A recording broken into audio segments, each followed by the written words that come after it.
Alright, let's continue on. Got a lot of stuff I'd like to get to today. Don't know if I'll be able to get to it, so let's see what we can do.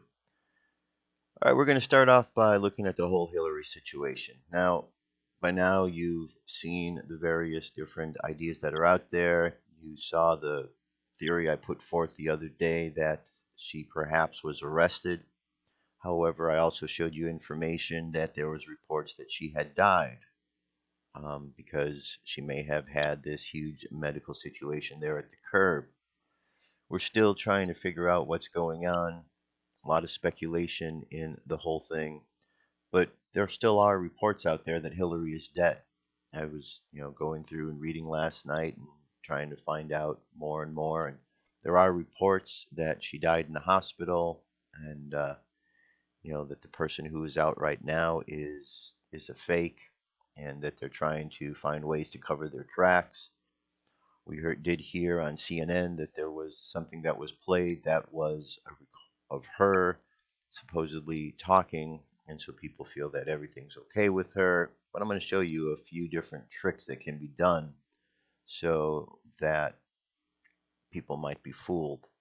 So let's take a look. First of all, we know that Hillary has some health issues, and we know that the media has been lying about the health issues for some time, whether they have known themselves that there have been health issues and turned a blind eye, or whether they just decided that they were going to go with the story the Democratic Party was telling them and simply stick to that. Well, that's to be determined in the future. Fact of the matter is that there has been for some time a number of doctors who have been questioning Hillary's health, and whenever they've questioned it, sometimes they've gotten in trouble for it because the networks themselves didn't want to hear about it.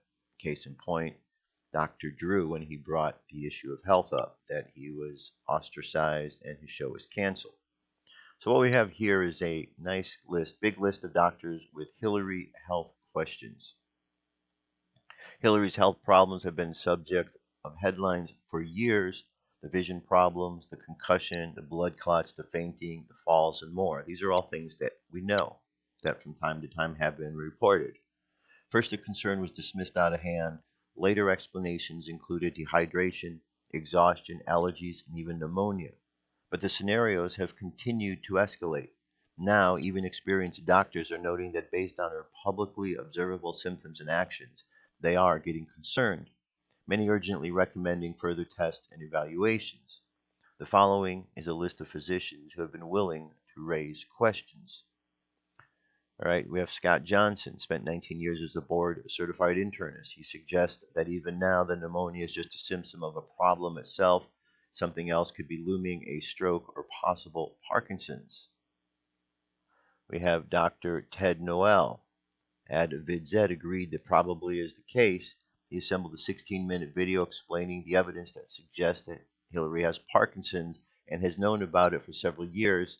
Everything fits the theory, he said. Video evidence is solid. There's strong evidence of having advanced Parkinson's. Okay, you saw that video. If you have it, it's right here. Dr. Ben Carson. In BuzzFeed, former president candidate Dr. Ben Carson said Clinton should have an MRI and release the results.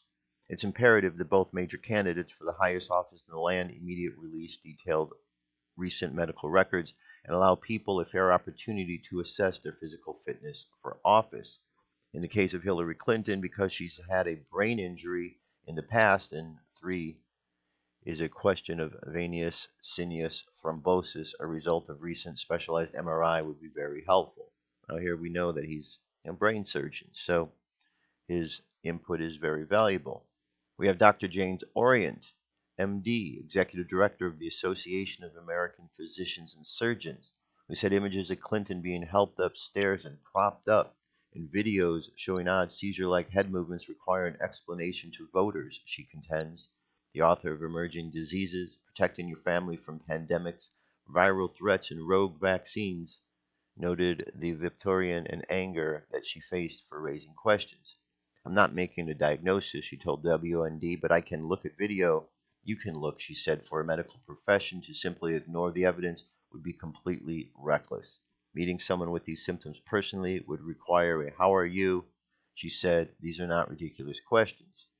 Of course, We've got these kind of fools here. They're called useful idiots who just go along with the story. Nothing's wrong with Hillary.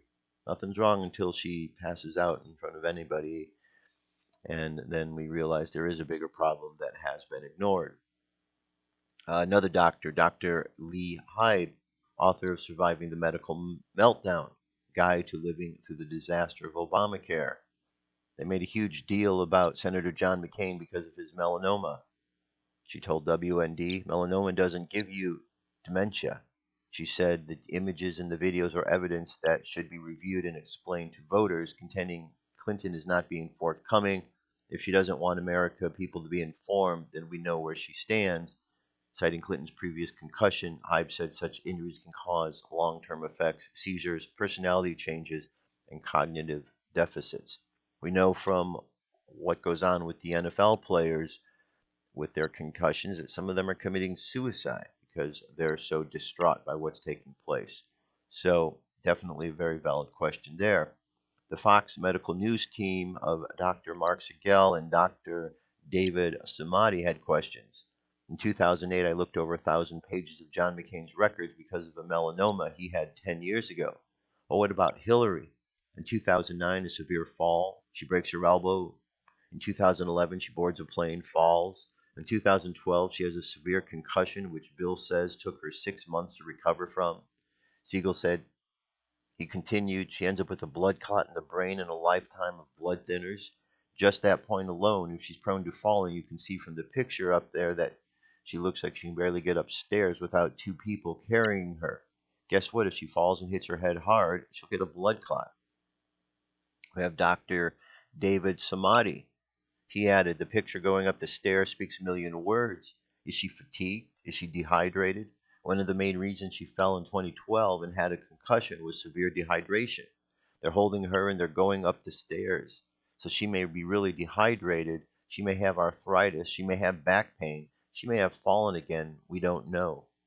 Dr. Drew Pinsky, television show on the HLN cable network, Dr. Drew on Call, was canceled after he raised questions about her health in an interview on KABC AM Los Angeles. Then we have over at Drudge Report, 59% say release the medical records. What's wrong with her? We have Dr. Gerald Giannoli argued that if the concerns were about Donald Trump's health, establishment media would spotlight the issue. He wrote, imagine if someone would that tomorrow Donald Trump suffers a concussion. Suppose he trips on a flight of stairs, falling down and hitting his head. The head injury is so severe that he is unconscious for a time and has to be hospitalized for a week. After getting out of the hospital, the Trump campaign tells us he is fully recovered and there is no lingering effects of the head trauma. During the following weeks, he is seen in public to wear glasses with Fresnel lenses on one side.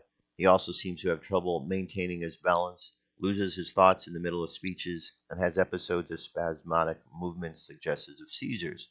In this imaginary scenario, would it surprise anyone if the media became skeptical and pressed for release of his medical records?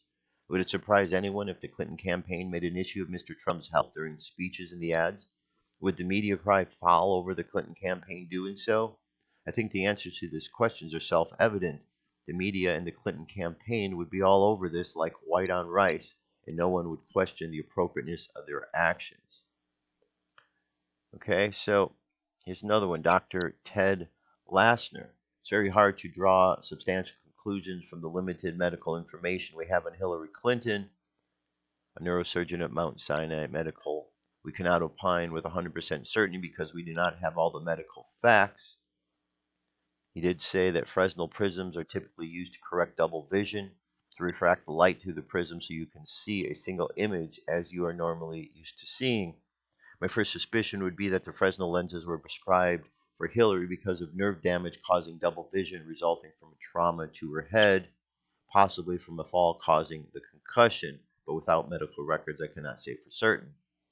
Dr. Daniel Kasich, DO, a dual medical certified osteopathic neurologist and a leading headache specialist who directs the Florida Headache and Movement Disorder Center in Sarasota, Florida, agreed that the diagnosis of the Clinton double vision and the prescription of a Fresnel prism lens would require a consultation with a medical specialist.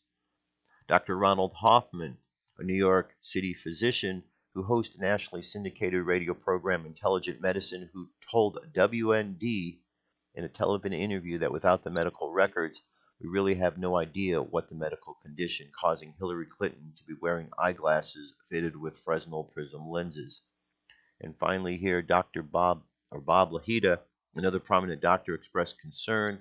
Bob Lahita, professor of medicine at Rutgers, told Fox Business the very fact that she's having these blood clots and has had 2 bouts of thrombosis is disconcerting to say the least. We go back to our history of presidents. We've had many presidents up to Lyndon Johnson who concealed their health during their campaigns, and it had dire effects for our country, going from Kennedy Roosevelt to Woodrow Wilson, whose wife ran the White House for some time. So we have issues here, and I think both candidates should be forthcoming and perhaps have impartial panel of physicians review the data and make that kind of decision before Americans go to the polls. All right, so these are all very valid points here, extremely valid points, because if Hillary is sick, which we know that she is, anybody looking at her, seeing all of these particular symptoms, should understand that it's reasonable to ask. And I know that the Democratic Party, the liberal mindset is win at any cost. Well, if their candidate dies because she doesn't get proper medical attention, because they're denying that something is wrong, won't they feel really bad about that? Or are they that soulless that they really don't care, that all they want to do is win, win, win, and they don't care if her health goes downhill while she's running, because then they'll just throw somebody else in? I don't know. It just seems rather cold and heartless that you have a whole party that is not concerned about this woman's health one bit, and they just simply want to dismiss this as it's people's imagination. We know it's not the imagination. We've seen it over and over. We have all of these doctors which are saying something should be dealt with. Isn't that how we begin the process of seeing a doctor in the first place? That somebody sees something that seems out of the ordinary and then says, you know what, you need to get that checked. So here I just read you a list of 11, 12 different doctors who have seen something strange and have suggested that she get further treatment, further investigation into this. And these are just a few of the doctors. There's a long list more of them that are out there. So something needs to be done about this if indeed she is still alive. Now, of course, as I said, there are reports that Hillary's already dead. Don't know. ABC News out of New York reported it. I played the clip for the other day. You've got that clip. And the station was contacted by a number of different places. InfoWars was one of the places that contacted them. You could see the video online. And when they called, the person at the network or at the station said, oh, it was just a mistake. It was a mistake that the information was put on the teleprompter, and it was a mistake that Jose Torres read it online or read it on the air. Well, that's quite the mistake. To say that the presidential nominee has died, somebody had to put that on the teleprompter. It didn't just happen. It wasn't somebody just speaking off the cuff there on air. He was reading a teleprompter, something that was prearranged, put there. So somebody knew what was going on when they put that there. And for whatever reason, I don't know, but they're claiming it was just a mistake. Well, it's quite the mistake. So is there any reality to it? I don't know. But there are continuous rumors that she's in the hospital or that she's dead. Now, yesterday you heard CNN. Well, first of all, before the CNN, we saw Hillary walk out of the building waving, hi, everybody, I'm okay. Then we saw this woman who has pneumonia hugging a small child, interacting with this child, which is quite strange because you would think somebody like that was sick would not be around small children because you'd want to protect the child from catching anything that could possibly occur. And so people say, oh, well, there was Hillary. We saw her. But things like this are easy to fake. So let me show you this. I showed you some stuff yesterday. Here's some more. This is a woman by the name of Teresa Barnwell She's a Hillary Clinton impersonator. This woman has been on Twitter really bragging about, what she does. I guess she gets paid a lot of money, $10,000 a month to impersonate Hillary Clinton. She looks a good deal like her, we could see here. Not 100%, but she looks a good deal like her. Okay, here she is pictured with Hillary. Okay, says Barnwell took to Twitter yesterday to address stories of Clinton's body double seen outside Chelsea's apartment. She says, I'm in Los Angeles today, not in New York City. Just wants to assure people. But then she sends this other one. Or maybe I was in New York City today. You never know. And here's a picture outside of the building where Chelsea lives. The building, which also happens to be, as I showed you the other day, has a medical facility in it that was absorbed in the purchase that took place. All right, so now here's a picture. Here's Hillary as we know her to be. And here is the woman who came out the other day. Do you notice anything? One of these things is not like the other. Okay, a lot thinner, isn't she? She looks different here. This woman came out and, we saw this picture. This doesn't look like Hillary. Do you ever see Hillary coming out and this look on her face? That's not Hillary. I don't believe that that's Hillary. You could see the difference in these women, how they look. Okay, Hillary's a bit wider down in the hips. Her hair has a little different sense of body to it than this woman's. Okay, you can see people responding to this. Okay, here's two pictures here. This is a picture of one here and this woman. You could even see the difference. This is before, this is after. Okay, this woman here lost some of the wrinkles in her skin. Her hair is a little different. And then people start getting in and looking at the difference. Some even went so far as putting side-by-side comparison of the different women. And there's a little difference in the ears, the earrings. Some have suggested that Clinton carrying a purse on different shoulders was a dead giveaway that the Hillary at the 9/11 memorial and the Hillary Clinton at the apartment were not the same person. She's got it over here on this left side. She's got it over here on the right side.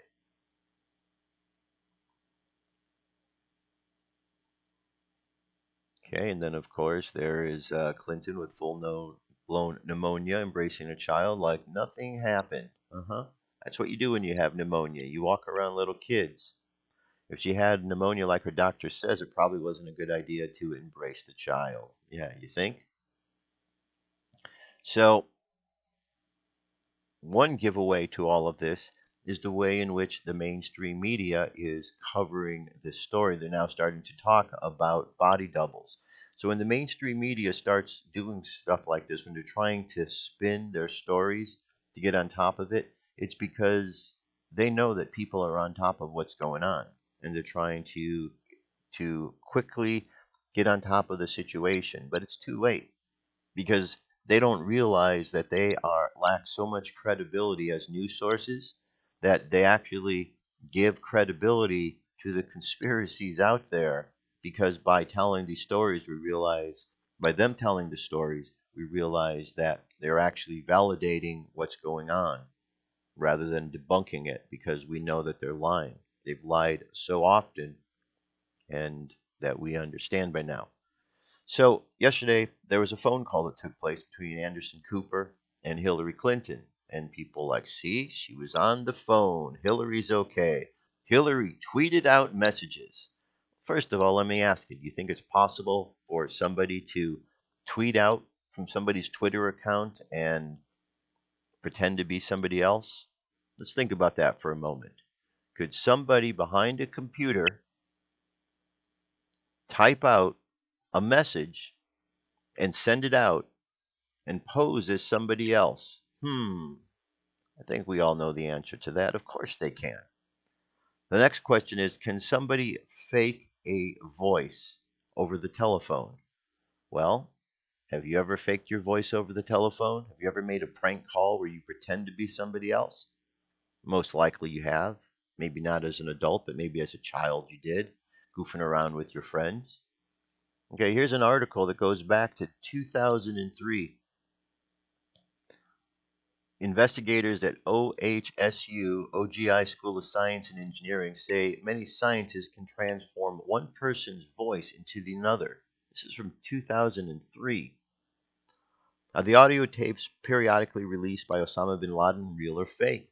Their poor audio quality and the increasing availability of reliable voice transformation technologies certainly means that there is a chance that they're fake, says an Oregon scientist.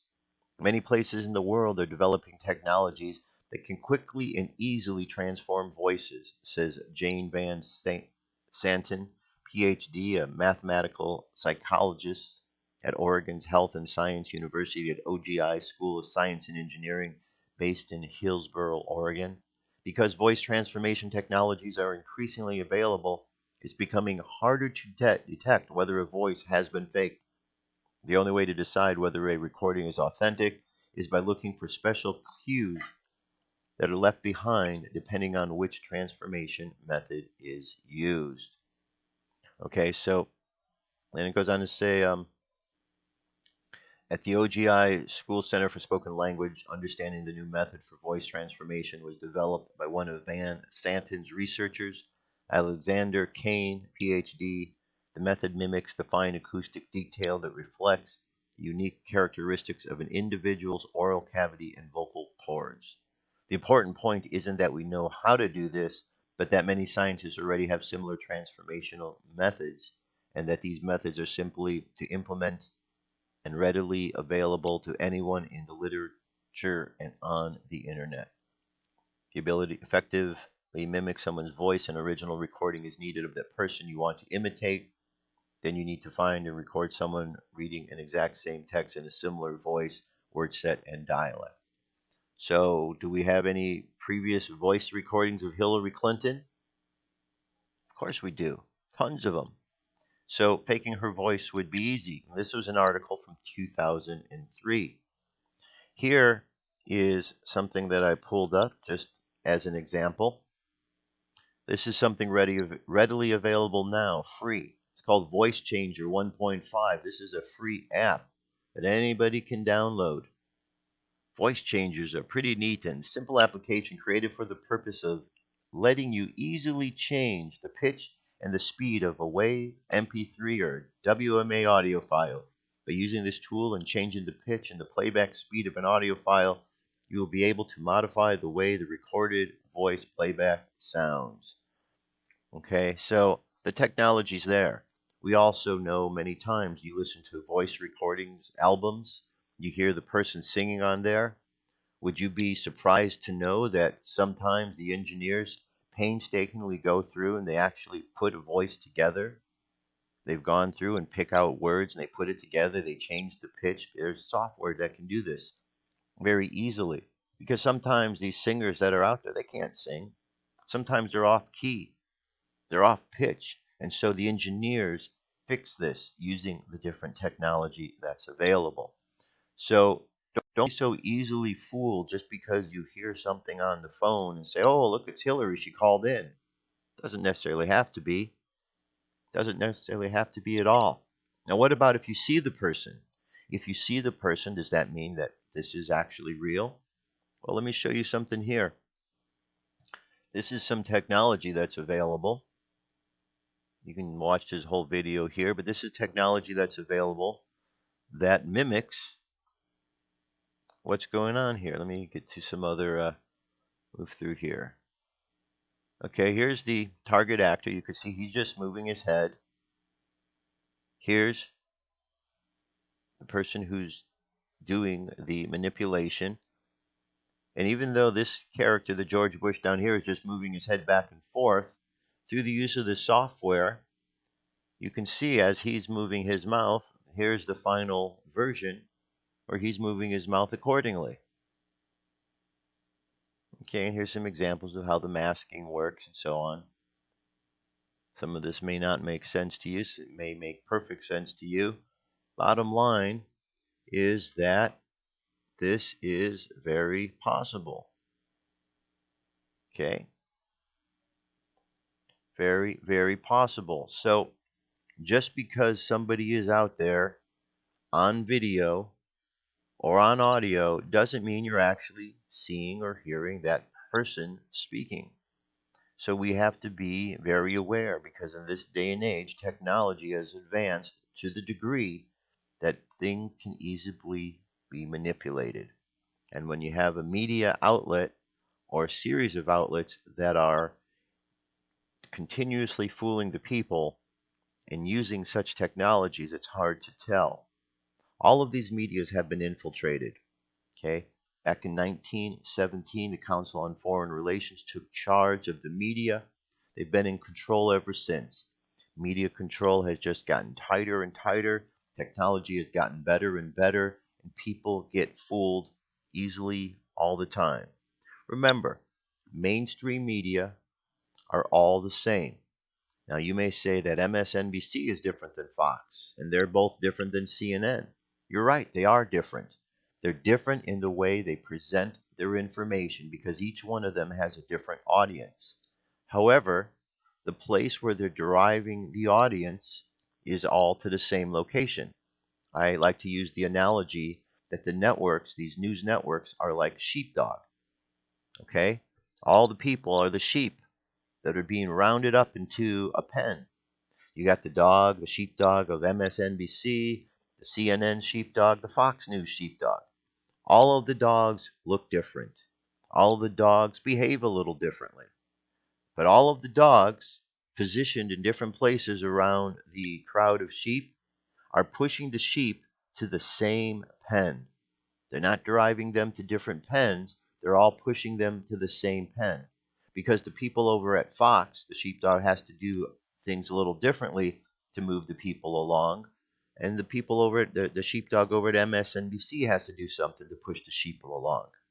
So that's all that's going on. You have these three manipulating forces, 4 or 5 when you add in all the other networks, just using their techniques to manipulate the sheeple into the same location. It's not different.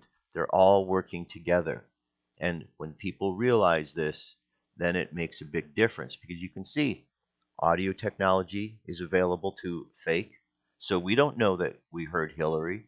We heard a voice over the phone, a recording that Anderson Cooper did. Anderson Cooper's been caught faking news stories quite a bit in front of green screens. He's been caught faking stories about Sandy Hook, about things going on overseas. So are we to believe that he's a perfectly honest person when it comes to these? Absolutely not. Anybody who does isn't aware of the fair stories he's faked, but all you have to do is a quick search on the internet, a quick search of fake stories by Anderson Cooper, and you can check out fake news stories at Fox, fake news stories at MSNBC, on and on. You can find tons of fake news stories. They're out there. That's what they do.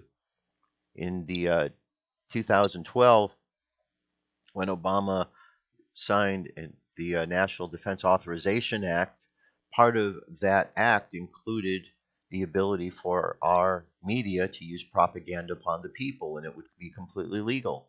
So the government can say, here's how we want you to tell a story. As a matter of fact, here's the story you're going to tell. Play this, and they're going to play it. And lying to the people isn't considered a crime because it's written into the bill that lying can happen. So you got to be very discerning on what we're seeing and what we're hearing. We can't jump to the conclusion that just because we see or hear something that it's real. Now, here is a story that came out. Former DNC chairman calls for Clinton contingency plan. Clinton contingency plan. Obviously, they think something is needed to be done with Hillary, which is why they need this plan. It's extremely unlikely Democrats will have to change the ticket, but even some Clinton's allies say that there should be a clear process. A former Democratic National Committee chairman says President Barack Obama and the party's congressional leaders should immediately come up with a process to identify a potential successor candidate for Hillary Clinton for the off chance a health emergency forces her out of the race. But they are denying that there's any health problems up until Friday. But now, all of a sudden, they're concerned. So, how does that work? They've gone from saying there's no problem, she only has pneumonia, obviously she'll get over this. But just in case, let's make sure we have a backup plan, right? So obviously there's more to the story than they're telling us. It says now is the time for all good political leaders to come to the aid of their party, says Don Fowler, who helmed the DNC from 1995 through 97 during Bill Clinton's presidency and has backed Hillary Clinton since her 2008 presidential bid. I think the plan should be developed by 6 o'clock this afternoon. By 6 o'clock this afternoon, this was yesterday. Well, that's a very specific time. That's somebody moving with a sense of urgency. This is somebody who has known Hillary for quite some time. This is somebody who's suddenly coming forward and saying, I know she's going to be okay, wink, wink, but just in case, let's have a plan by 6 o'clock today. Wow, that's very specific and very urgent. So they think something very dire is going on, and they're trying to get on top of it as best as possible. Okay, so let's look here. We got something else here, if indeed the page is going to open. But very bizarre, right? Very bizarre indeed. Now, this story is just come out as well. It says the Lawmaker issued subpoena to FBI for Clinton probe records. A senior House Republican on Monday escalated the GOP battle with the FBI over its decision to not recommend criminal charges against Hillary Clinton for her use of private email system, serving a top FBI official with a subpoena for the investigation's full case file. It says the move during a congressional hearing by Representative Jason Chaffetz, the chairman of the House Committee on Oversight and Government Reform, underscores mounting frustrations within the GOP over what Republicans see as stonewalling by the FBI over the Clinton probe. Chaffetz and other Republicans on the panel said the Bureau has withheld summaries of interviews with witnesses and unnecessarily blacked out material from documents sent last month. We decide what's relevant, not the Department of Justice, not the FBI, Chaffetz said. We are entitled to the full file. Okay, and it says Democrats continue to insist the sole purpose is to undermine her bid for presidency. Well, duh. Of course, because she's been lying to the people. Lying. Crooked Hillary. Crooked Hillary's been lying on and on. Now, here's something interesting. This will be the last piece in this regard. Chaffetz says the FBI tried to recover 27 Clinton emails from Congress. FBI officials have asked House Committee on Oversight Government Reform members to return 27 emails they gave to the committee in a document dump from former Secretary of State Hillary Clinton's investigative file. The FBI asked the House Committee on Oversight Government Reform chairman and Utah Republican Jason Chaffetz committee to return emails after including them in an August 17th document dump that was supposed to be identical to an August 16 document, but wasn't, according to Chaffetz. The problem is the second set had 27 emails more than the other one, which we are grateful for, only to have the FBI try to come back and recover those, Chaffetz said in a Monday hearing with Intelligence Committee officials over classifications and redactions from the FBI's investigation into Clinton's use of private email server at the Department of State. Not because it was special assets program material, because it was embarrassing.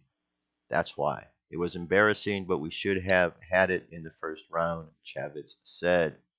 Chaffetz issued a subpoena for the entire FBI file in the middle of the hearing. So the FBI is trying to recover files that, whoops, we sent over too many. We need to get these back. Well, I'm sure they're trying to scramble because more information is coming out about how fraudulent James Comey is, how much he's been in bed with the whole Clintons. The article at Breitbart talks about his involvement with the Clinton Foundation and his long history of time with the Clintons. So this man, James Comey, is directly guilty in everything that's going on here. He wants to cover his butt because he's guilty of treason, aiding and abetting a criminal. He's going to go to jail. He's going to go down for this situation if Congress has its way about this. So, of course, they want to get their emails back that they put out by mistake. We'll see how this thing unfolds, but you can see there's a lot going on here. A lot that's not necessarily being reported. Certainly, different networks are avoiding this. Others are telling bits and pieces of this story. All in all, it's a problematic situation that needs to be remedied. Okay? And the only way it's going to be remedied is by us truly looking into it and figuring it out. Because this is our country. We can't have somebody who's in office that is ill, especially as a mental situation that's going to be making bad decisions. That's not good for our country. We know from the past the mistakes we've made by having politicians in office who have not revealed their medical histories. We know that there's been problems that have come out of that, bad decisions. We know that Hillary has lied over and over and over again. Anybody who has two brain cells to rub together knows that Hillary has lied. Okay? The only ones who don't want to admit it are the ones who are so desperate to see that their party gets in at all costs that they're willing to turn a blind eye to the lies. Yet I would venture to say any of those people, if these were their children that were lying to them as much as Hillary's been lying, they'd probably disown their children. They probably wouldn't be pleased with it. So if you weren't going to accept that kind of behavior from your own children, why would you accept it from somebody who is going to be running the nation? Why would you turn a blind eye to the policies that this person wants to put in place? Why would you, as a woman, want to support Hillary Clinton when Hillary Clinton takes money from countries that abuse women? Why would you, as a homosexual, want to support Hillary Clinton when she takes money from countries that abuse and kill homosexuals? Especially in light of the fact that she wants to invite more people into the country from those parts of the world where they do these abuses against women and homosexuals. Obviously, if you really want and support Hillary, even though she's supporting those people that want to come in and kill you or abuse you, must have some kind of a death wish, because it makes no sense whatsoever. That makes no sense. So those people who are still using their rational thinking have to think and have to see to it that we protect those people who have lost their common sense, that simply want to invite people and be okay with people who want to kill them and abuse them coming over here. That's not being racist by any sort of means. It's being protective of our lives, understanding that there's a problem that's going on. This whole stupidity of the term racism being thrown out there, it's a whole topic for another day, but it's just, again, one of the things that is thrown out there to try to make somebody look like they're being bad for bringing up an issue that is an issue to deal with. We'll deal with racism another day. For the moment, it's time to move forward here.